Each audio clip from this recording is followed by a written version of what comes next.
tey nouvelle bu triste di Serigne Ahmadou Makhtar Mbacké xalifa Daaru Xudoos moom nag moo fi bàyyi ko niki tey jii moom Serigne Ahmadou Makhtar Mbacké ñuy wax nag inna lillahi wa inna ilayhi raji'un Serigne Ahmadou Makhtar Mbacké xalifa Daaru Xudoos moom moo fi bàyyi ko nag niki tey jii ci yamook tey jii nga xamante ne nii moo yamook bis bi nga xamante ne nii mooy bisub vendredi gën koo xam ci 12 septembre moom Serigne Ahmadou Makhtar Mbacké nag daal dina fi bàyyi ko fële ca Touba Darou Khoudoss nekkoon kilifa diine nekkoon kilifa ku baax nekkoon koo xam ne ku ñu ràññee la fii ci àdduna bi moom Serigne Ahmadou Makhtar Mbacké ci sellam ci mbaaxam ci léppam moom Serigne Ahmadou Makhtar Touba am nakar loolu mën naa ne sax l'islam am nakar jëmee ko ci ki nga xam ne mooy Serigne Ahmadou Makhtar Mbacké nekkoon ku baax nekk doomi Serigne Modou Moustapha Mbacké ibnu Cheikhul Khadim toogoon toogaayub Serigne Modou Moustapha moom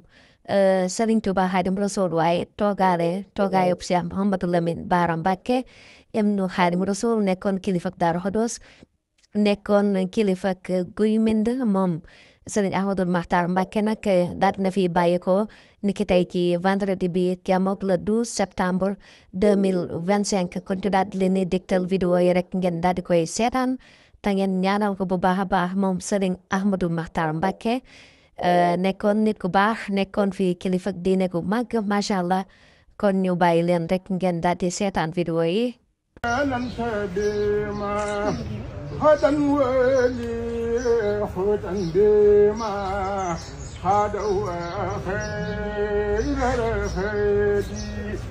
هدية الله المهين صاخت لي خيري الليل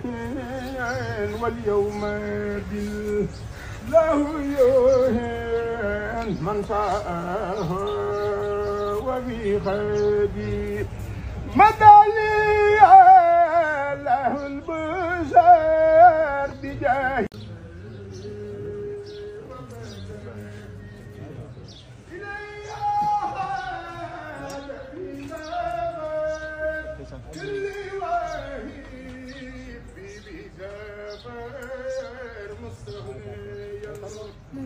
عن النفر بجنده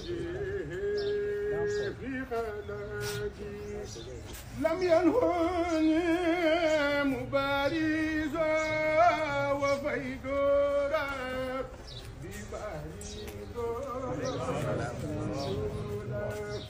يبارز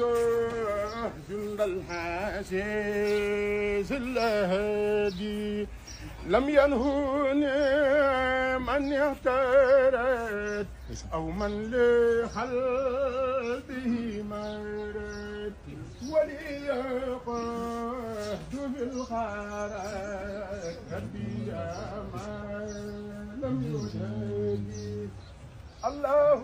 كان لي بما يبقي لا ننسى بما هدى ولي هدى بما هدى خير رفدي هدية الله المهين صاخت لي خيري الليل واليوم بالله يهين من سأله وفي خيري مدى لي له البشر